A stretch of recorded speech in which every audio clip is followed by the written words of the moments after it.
for today's video, we're going to discuss about how to perform an operations on rational algebraic expression. In part 1, tinalakay natin yung addition and subtraction of similar and dissimilar rational algebraic expression.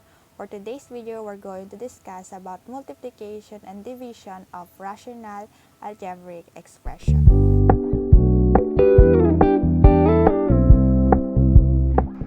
Before that, please like, comment, and share this video and subscribe to my channel and click the notification bell to get Notified. Next, another operation in rational algebraic expression, that will be multiplication, and here are the rules in multiplying rational algebraic expression. It is same in multiplying fractions. Step 1. Factor the numerator and denominator of the given rational algebraic expression. Second, we're going to divide or cancel out any common factors. Last, proceed in multiplying the remaining terms. For number 1, we have here 14x over 6x squared y times 2y over 7x. First, we're going to factor the numerator and denominator. 14x times 2y over 6x squared y times 7x. So the product is 28xy over 42x cubed y. Then we're going to factor out. And that will be 2 times 14 times x times y over 3 times 14 times x times x times x times y. Then find the GCF. That will be 14xy. Since meron na tayong GCF, we're going to divide the numerator and denominator by 14xy. So the final answer for this number 1 is 2 over 3x squared. Number, we have 25b squared over 14c times 7 over 35b. First, we're going to factor the numerator and denominator.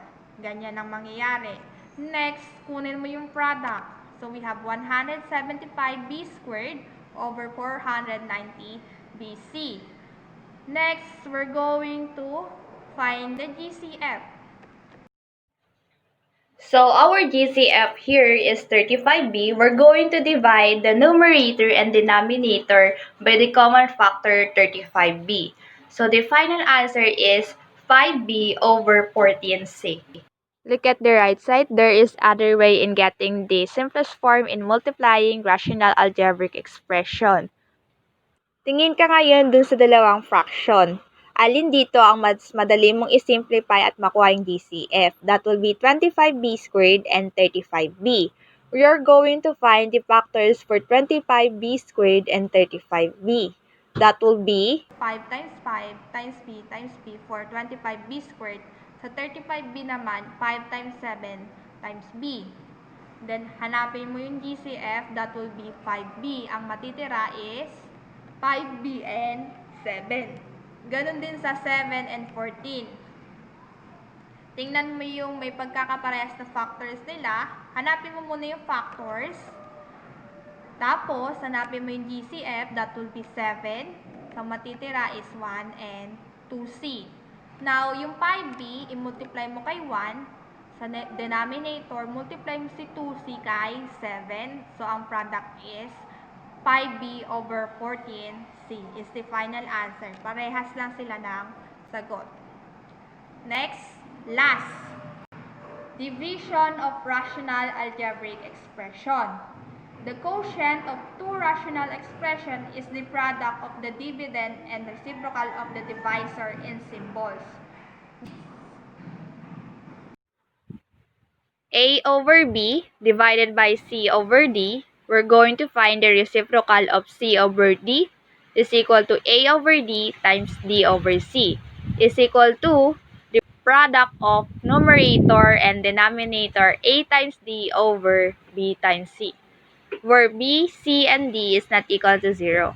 For I example, have here y over z squared. I-divide natin kay 2y over 3z.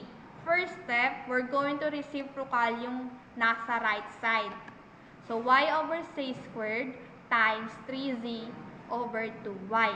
Napansin nyo na si 3z naging numerator kasi ni-reciprocal natin at si 2y naging denominator. O, next step, Titingin tayo dun sa dalawang fraction na y over z squared times 3z over 2y. Titingnan natin yung numerator and denominator kung alin dyan yung may parehas at mas madaling makuhanan ng common factor. That will be y and 2y.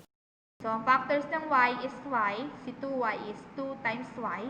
Ano yung greatest common factor nila? Y. So, ano na matitira kay y? 1. Ang matitira kay 2y is 2.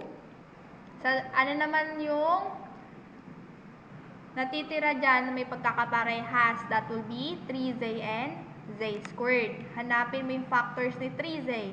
That will be 3 times 1 times z. Sa z squared naman, we have z times z. Then, kunin mo yung GCF. That will be z. So, anong matitira? 3 and z. So, we're going to multiply 1 times 3 over z times 2. So, the final answer is 3 over 2z. For number 2, we have 2r squared over 6h divided by 4r over 3h squared p. Then, i-reciprocal natin si 4r at 3h squared p. Mapupunta sa numerator yung 3h squared p at mapupunta sa denominator si 4r. Then, next step, hanapin mo dyan sa fraction ang may pagkakaparehas. Pwede mong i-factor out na may parehas na common factor. That will be 2r squared and 4r. Okay. Ano yung factors ni 2r squared? We have 2 times r times r. Anong factors ni 4r? We have 2 times 2 times r. Anong GCF nila? 2r. So, we have, ang matitira sa 2r squared is r. Ang matitira sa 4r, we have 2. O, tingin naman tayo dun sa kabila ng numerator at denominator ng 3. Tingin naman tayo kay 3h squared p and 6h. Diba may pagkakapareha sila ng factors? O, hanapin muna natin yung factors ni 3h squared p. We have 3 times 1 times h times p. Sa 6h naman, we have 3 times 2 times h. So, hanapin mo yung GCF.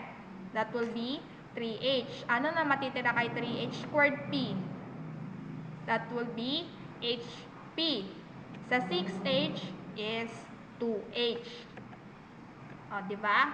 O, next, we're going to factor the numerator and denominator. R times HP over 2 times 2. So, the final answer is RHP over 4. Next number, we have here 5 over 2x minus 10 divided by 5x minus 15 over 2x minus 6. First step, we're going to reciprocal. We have 5 over 2x minus 10 times 2x minus 6 over 5x minus 15. Next step, hanapin mo dyan yung may parehas ng greatest common factor. That will be 5 and 5x minus 15. So, hanapin mo yung factors ni 5 sa ni 5x minus 15. That will be 5 times 1 sa 5.